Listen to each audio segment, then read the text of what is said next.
Praise Yah, YAH, creator of the heavens and earth and everything in it, the self-sustaining one, the Holy One of Israel, the God of Abraham, Isaac, and Jacob. What I'm going to do here is now recap on the situation with King David, Governor David, all right, and how Jerusalem, okay, the governorship, all right, should I say, the governorship was taken away from David at one point in time, and then he regained it, okay? And the Most High did this through stirring up confusion in his own household through Absalom. And when you go through 2 Samuel, okay, you can go to verse 14 and start at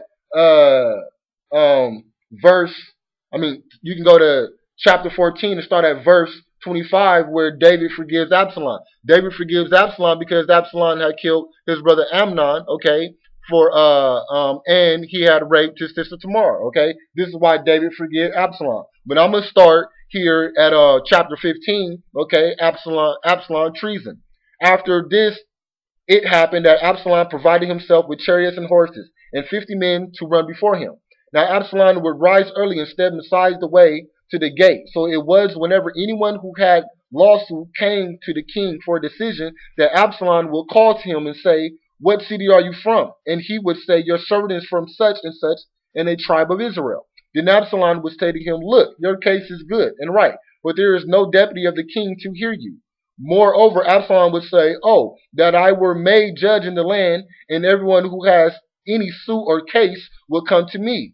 Then I would give him justice." So what Absalom was doing was basically short-stopping on justice, basically. Because, you know what I'm saying, the people wasn't handling their cases with the king of Israel, the governor of Israel, which was David at that time, okay? Absalom was short-stopping all the people who had cases, you know what I'm saying, in lawsuits, all right? And so what that was doing was winning favor with the people. And how did he win favor with the people? Well, let me read on, okay? And so it was whenever anyone came near to bow down to him that he would put out his hand and take him and kiss him. And in this matter, Absalom acted toward all Israel. Okay, so Absalom would bow down to the people and kiss the people. Okay, and he acted this way towards all Israel who came to the king for judgment. So Absalom stole the hearts of the men of Israel. So the people was coming to the king for judgment. Okay, Absalom was short-stopping. Okay, on the judgment. Okay.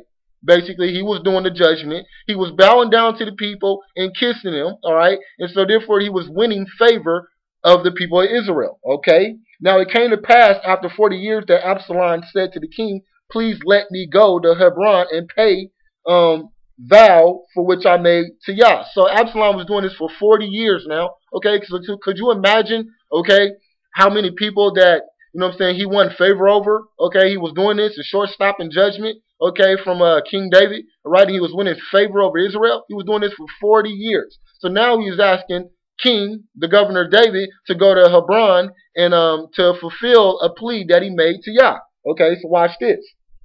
All right. "For your servant took a vow while I dwelt at Geshur in Syria, saying, if Yah indeed brings me back to Jerusalem, then I will serve Yah. And the king said to him," Governor David, "Go in peace." So he rose and went to Hebron. Then Absalom sent spies throughout all the tribes of Israel, saying, "As soon as you hear the sound of trumpets, then you shall say, Absalom reigns in Hebron." Okay, so now you got to understand, Hebron, okay, is in Israel. All right, that's in the same land as the city in Israel. All right, so basically now that's two kings in the nation of Israel. You see? So here it goes. All right, so now what's King David going to do? His son now has went to Hebron, you know what I'm saying, and basically announced that he's king now in Hebron. All right? And with Absalom went 200 men invited from Jerusalem, and they went along innocently and did not know anything. Then Absalom sent for Ahithophel the Golonite, David's counselor from his city, from Golah, while he offered sacrifices, and the conspiracy grew strong, for the people with Absalom continually increased in number. So basically, the conspiracy grew strong. People really start following this conspiracy as far as Absalom being king. All right? As simple as that. It grew big. So what is David going to do? Verse 13. "Now a messenger came to David, saying, the hearts of the men of Israel are with Absalom, which is David's son. So David said to all his servants who were with him at Jerusalem, Arise and let us flee. Arise and let us flee. or we shall not escape from Absalom.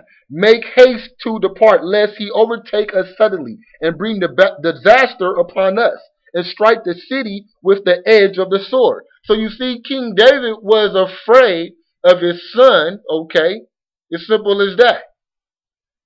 David fled because he feared that Absalom would bring sword to the city. So when you read on, you see that David fled, all right? So now let me jump, though, okay, to 2 Samuel chapter 18.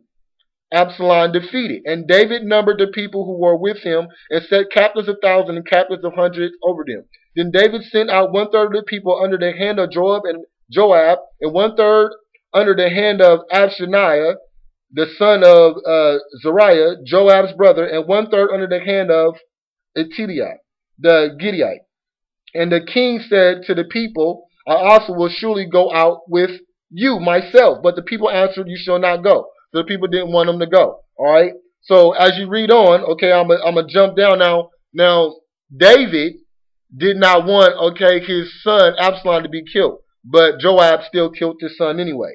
All right. So the people went out to the field and battled against Israel, and the battle was in the woods of Ephraim. The people of Israel were overthrown there before the servants of David. And a great slaughter of 20,000 took place there that day. For the battle there was scattered over the face of the whole countryside. And the woods devoured more people that day than the sword devoured. Then Absalom met the servants of David. Absalom rode on a mule. The mule went under the thick boss of a great terebinth tree. And his head caught in the terebinth, so he was left hanging between heaven and earth. And the mule which was under him went on.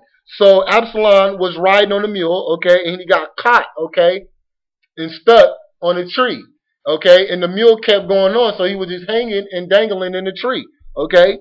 So when you read on, okay, down here, basically, Joab had Absalom killed, all right. You can read on. I'm not going to go all the way through there like that, but you can read on. That's chapter 18 and all the way through verse 19, all right? So Joab had Absalom killed. So Absalom had confessed that he was king. King David's soldiers went out, okay?